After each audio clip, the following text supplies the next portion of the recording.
एक बहुत ही इंपॉर्टेंट चीज के लिए तेरे को कॉल किया है। पहली लाइन। दूसरी लाइन, एक बहुत जबरदस्त प्रोजेक्ट है जिसमें मैं काम कर रहा हूँ अपनी जॉब को डिस्टर्ब किए बगैर। एक बहुत जबरदस्त प्रोजेक्ट है जिसमें मैं काम कर रहा हूँ अपने बिजनेस को डिस्टर्ब किए बगैर। राइट, दो लाइनें हो गई। तीसरी लाइन, करंटली अभी मैं उसको एक्सपेंड कर रहा हूं और मैं 2-3 सीरियस पार्टनर्स की तलाश में हूं। Currently I am expanding it, I am in search of some serious partners. Line number कितनी होगी? 3। एक बहुत ही इंपॉर्टेंट चीज के लिए कॉल किया है। एक जबरदस्त बिजनेस है जिसको मैं कर रहा हूं अपने करंट प्रोफेशन को छोड़े बगैर, अपने बिजनेस को छोड़े बगैर, अपने बिजनेस को डिस्टर्ब किए बगैर, अपनी जॉब को डिस्टर्ब किए बगैर। करंटली मैं उसको एक्सपेंड कर रहा हूं और 2-3 सीरियस पार्टनर्स की तलाश में हूं। लाइन नंबर 4, तेरे से सिर्फ इतना पूछना चाह रहा हूं, क्या तू ओपन माइंड है अपनी जॉब को डिस्टर्ब किए बगैर पैसा कमाने में? तेरे से सिर्फ इतना पूछना चाह रहा हूं, क्या तू ओपन माइंड है? शब्द इज इंपॉर्टेंट। ओपन माइंड की जगह इंटरेस्टेड मत पूछ लेना, क्योंकि इंटरेस्टेड का जवाब हाँ में भी होता है और ना में भी होता है। ओपन माइंड का जवाब सिर्फ एक है, हाँ। कोई आदमी नहीं बोलेगा हाँ मैं ओपन माइंड नहीं हूं। राइट, मैं सिर्फ अपनी प्रोबेबिलिटी बढ़ा रहा हूं। बार बार मैं ये बात बोलता हूं सबको, जस्ट इंक्रीज योर प्रोबेबिलिटी। उसका आना नहीं आना ये आपके वश में कभी नहीं है। इसलिए ना, जो आउटर थिंग्स है ना, आप लोग परेशान उस चीज से होते हो। आदमी नहीं आया, आदमी काम नहीं कर रहा, नेचर है वो इस बिजनेस का। इट इज आउटर थिंग, ये बाहर की चीजें हैं। आप खुद इंटरनली क्या कंट्रोल कर सकते हो वो इंपॉर्टेंट है। आपका बस किस पे चढ़ सकता है सबसे ज्यादा? खुद पे। खुद पे, बाहर वाले पे थोड़ी बस है। मैं बुला लूं जितना मर्जी अच्छे तरीके से बुला लूं, फिर भी मेरे कंट्रोल में नहीं है कि वो आएगा या नहीं आएगा। मैं अपना पूरा प्रोजेक्ट 100% तरीके से दिखा लूं, लेकिन मेरे कंट्रोल में नहीं है कि वो आएगा नहीं आएगा। इसलिए उस चीज की टेंशन नहीं लेने की है, अपना काम तरीके से करना है बस। मेरा काम क्या बोलता है कि मेरे को सही तरीके से उसको इन्वाइट करना है। चौथी लाइन क्या है कि भाई अगर तू ओपन माइंड है अपनी जॉब को डिस्टर्ब किए बगैर और पैसा कमाने में, राइट, क्या तू ओपन माइंड है अपनी जॉब को डिस्टर्ब किए बगैर और पैसा कमाने में? बड़ा पैसा कमाया जा सकता है, जरूर लगाना एंड में। 3-4 चीजों का उपयोग बार बार करना है। ओपन माइंड, सीरियस, बड़ा पैसा। ओपन माइंड, सीरियस, बड़ा पैसा। ओपन माइंड, सीरियस, बड़ा पैसा। ओपन माइंड, सीरियस, बड़ा पैसा। राइट, 5 लाइनों में खत्म, स्क्रिप्ट खत्म। और जब भी आप कॉल करें, स्क्रिप्ट आपके हाथ में होनी चाहिए। सर, अमिताभ बच्चन को भी स्क्रिप्ट की जरूरत पड़ती है, मोदी को भी स्क्रिप्ट की जरूरत पड़ती है, बड़े बड़े एक्टर्स, डायरेक्टर्स को भी स्क्रिप्ट की जरूरत पड़ती है। तो हम स्क्रिप्ट यूज करने में क्या दिक्कत है? और फोन पे कौन सा नजर आ रहा है कि पढ़ के बोल रहे हैं? राइट, 4 बार पढ़ के बोलोगे, 6 बार पढ़ के बोलोगे। मैं सिर्फ स्क्रिप्ट इसलिए आप चाह रहा हूं कि आप स्क्रिप्ट से बोलो क्योंकि नए लोग हो, राइट, गलती ना हो बस, इसलिए स्क्रिप्ट है ये आपके लिए। सब कुछ रेडी है, सामने रखना है और सामने रख के बात करनी है। 4-5 बार पढ़ लोगे, शीशे पे सामने रख के ऐसे पढ़ लोगे उस स्क्रिप्ट को, तो आदत हो जाएगी कि क्या लिखा हुआ है पहले से ही पता होगा। फिर भी स्क्रिप्ट सामने रख के बात करोगे तो बहुत आसानी से, क्योंकि एक्साइटमेंट जरूरी है। ऐसा ना हो कि आप स्क्रिप्ट भूल गए और एक्साइटमेंट खत्म। स्क्रिप्ट भूल जाना और एक्साइटमेंट खत्म, यार वो पता नहीं क्या लिखा था, उसी में आदमी हो गया। राइट, तो स्क्रिप्ट सामने रखें। राइट, उसके बाद आदमी 2 सवाल पूछेगा, क्या है कुछ बता तो सही। आपको फोन पे कुश्ती खत्म करनी है, फोन पे कोई नहीं लड़ेगा। क्या है कुछ बता तो सही। भाई बड़ा बिजनेस है, फोन पे नहीं बता सकता, तो ओपन माइंड है, सीरियस है, तो बैठ के बात करेंगे, बैठ के बात करेंगे। राइट, आखिरी लाइन, क्वेश्चन। MLM तो नहीं है, MBA टाइप तो नहीं है, चेन सिस्टम तो नहीं है। तू जो सोच सकता है वो नहीं है भाई, तू जो भी सोच रहा है वो नहीं है। ओपन माइंड है, सीरियस है, तो बैठ के बात करेंगे, बड़ा पैसा कमाया जा सकता है। बार बार मैं शब्द कौन से यूज कर रहा हूं? ओपन माइंड, सीरियस, बड़ा पैसा। ओपन माइंड, सीरियस, बड़ा पैसा। मुझे ये नहीं समझ में आता, अगर आपके पास 200 लोगों की लिस्ट है, 200 लोगों को इतनी बात बोलने में क्या दिक्कत है? अगर आप 200 लोगों को इतनी बात बोल देंगे तो बिजनेस तो वैसे ही खड़ा है आपका। धरती पे कोई इंसान रोक ही नहीं सकता आपके बिजनेस को, और हमेशा के लिए खड़ा हो जाएगा बिजनेस, हमेशा के लिए। मुझे समझ में नहीं आती कि वो 200 लोगों को ये 6 लाइनें बोलने में क्या दिक्कत है? Just this 6 lines. फिर क्या क्वेश्चन आएगा, फिर भी कुछ बता तो सही, तो बोल सकते हो टूरिज्म का काम है, फ्रेंचाइजी मॉडल है, कमीशन बेस्ड इनकम है, बाकी मिलके बैठ के बात करेंगे। कोई भी नाम avoid name of the company कोई नहीं बताएगा, राइट। नेचर ऑफ बिजनेस नहीं बताना, नेम ऑफ द कंपनी नहीं बताना, नेचर ऑफ द बिजनेस नहीं बताना, पैसा कैसे आएगा बिल्कुल नहीं बताना, राइट। जब तक क्यूरियोसिटी है तब तक आदमी आएगा, जब क्यूरियोसिटी नहीं है आना वो नहीं आएगा। क्यूरियोसिटी रखनी है आपको, राइट। स्क्रिप्ट का यूज करें, सेमिनार के लिए अलग स्क्रिप्ट है, सेमिनार शब्द यूज ना करें, उसकी जगह शब्द यूज करें फंक्शन, फंक्शन, राइट।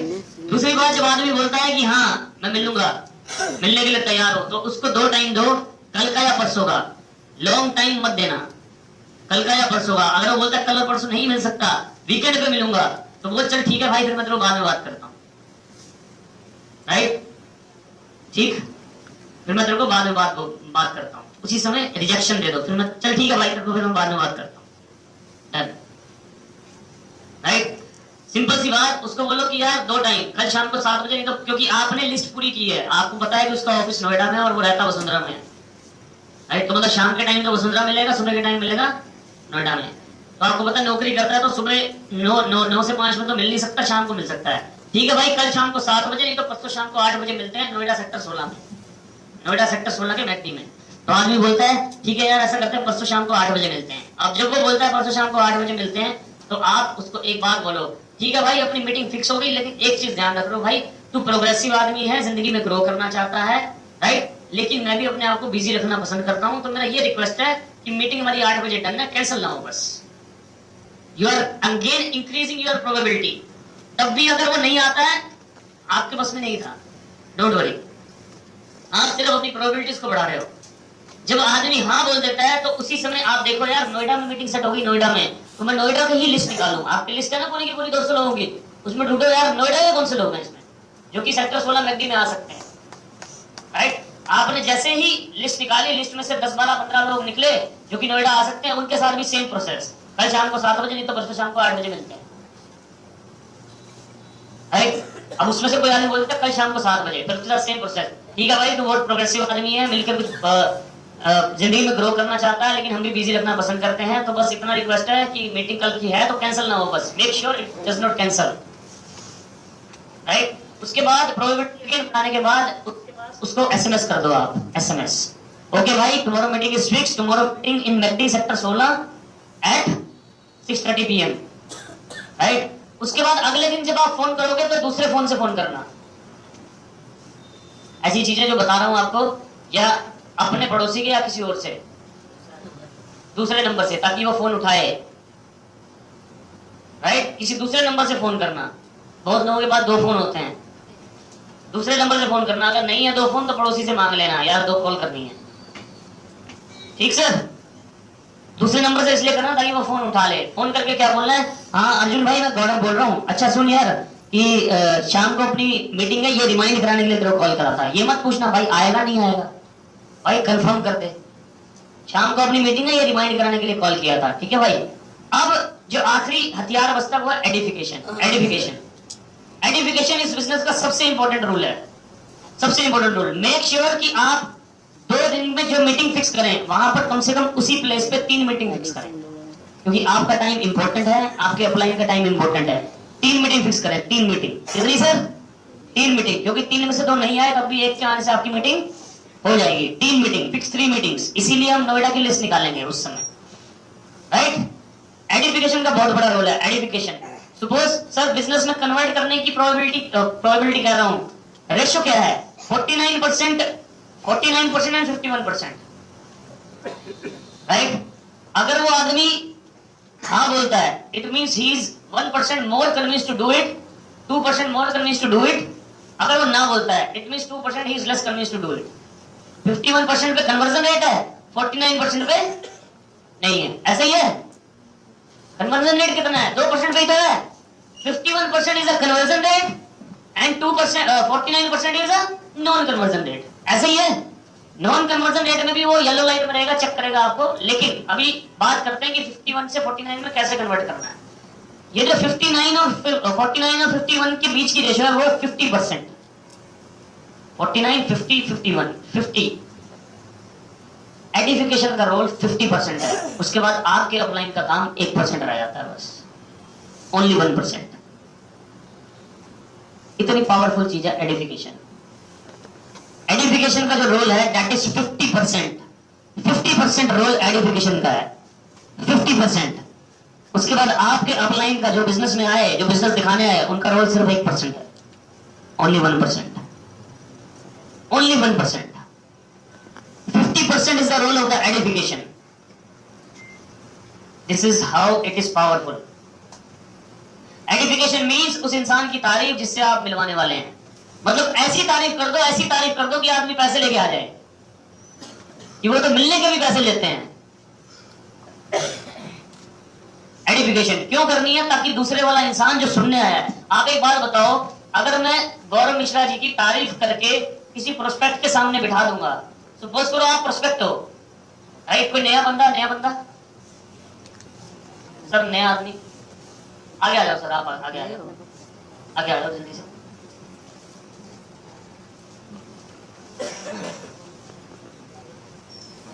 सर किधर? सर आप इधर आ जाओ, राइट? मैंने आपको अप्रोच किया, आपका नाम? अमर भाई, एक बहुत ही जबरदस्त बिजनेस प्रोजेक्ट है, आपने बोला ठीक है मैं देखूंगा, राइट? तो मैंने जैसे आपको अगले दिन फोन किया, अमर भाई ऐसा है यार, मैं गौरव बोल रहा हूँ, मेरे फोन में थोड़ी सी दिक्कत थी, तो रिमाइंड कराने के लिए फोन किया था कि शाम को अपनी मीटिंग है, शाम को 7 बजे मैगडी में, ठीक भाई? लेकिन मेरे भाई एक बहुत ही इंपॉर्टेंट चीज थी जो मैं बताना भूल गया था, राइट? भाई मेरे साथ में ना मेरे पार्टनर भी होंगे, अपलाइन मत बोलना, मेरे साथ में ना मेरे पार्टनर भी होंगे, राइट? और बहुत ही जबरदस्त पर्सनैलिटी है वो, बहुत ही डायनामिक पर्सनैलिटी है। By profession he is an engineer. Sir देखो, मैं झूठ कुछ नहीं बोलूंगा इनके बारे में, I am not saying anything wrong, और जो भी बोल रहा हूँ कॉन्फिडेंस से बोल रहा हूँ, जो भी बोल रहा हूँ एक्साइटमेंट से बोल रहा हूँ, क्योंकि मैं एक्साइटेड हूँ इनके साथ मीटिंग होने के लिए, राइट? बहुत ही जबरदस्त पर्सनैलिटी है, बहुत ही जबरदस्त इंसान है, इंजीनियर है बाय प्रोफेशन, छोटी सी उम्र में अपनी जॉब में भी सक्सेसफुल है, और जॉब के साथ साथ इस प्रोजेक्ट को किया उन्होंने, बिल्ड किया, और आज इस प्रोजेक्ट में भी उन्होंने झंडे गाड़ रखे हैं। डायनामिक पर्सनैलिटी है, डायनामिक चेंजेस है उनके अंदर। एक बार अगर आप उनसे मिल लोगे तो 100% आपकी लाइफ तो बदलने वाली है। एक बार बस आप उनसे मिल लोगे तो मैं बहुत एक्साइटेड हूं आपको ये बताने के लिए, because we are very lucky कि he is also coming with me, right? अब जब ये इनके सामने जाएंगे तो कैसी हालत होगी इनकी, राइट? नॉर्मली आदमी क्या करता है? उल्टा एडिफिकेशन, राइट? मैं क्या करूंगा, गौरव सर, एक अमर जी है सर, अगर वो मेरे बिजनेस में आ गए, जबरदस्त इंसान है सर, उनके क्या कॉन्टेक्ट है सर, मैं बता नहीं सकता, अगर वो मेरे बिजनेस में आ गए तो सर 50-60 आईडी तो कहीं नहीं गई सर, तो गौरव सर प्लीज, गौरव सर उनको कन्वर्ट करवा देना, गौरव सर प्लीज। अमर जी को क्या बोलूंगा, मेरे साथ मेरे पार्टनर होंगे गौरव जी, तो ध्यान रख लेना जरा बस। इनको क्या बताऊंगा, गौरव सर इनका नाम है अमर जी, जॉब करते हैं, बात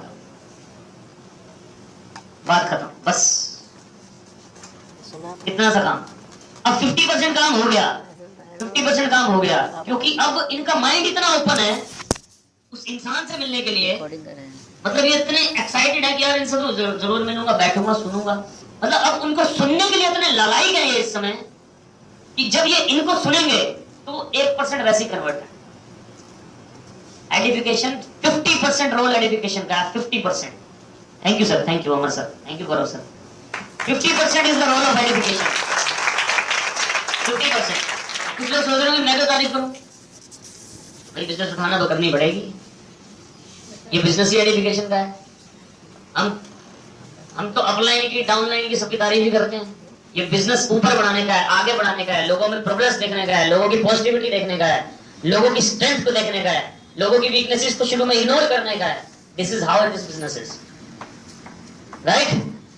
तो सिंपल सी बात, सर ये स्क्रिप्ट दे दो सबको, स्क्रिप्ट दे दो, उसके बाद क्लोजिंग कैसे करनी है वो एक अलग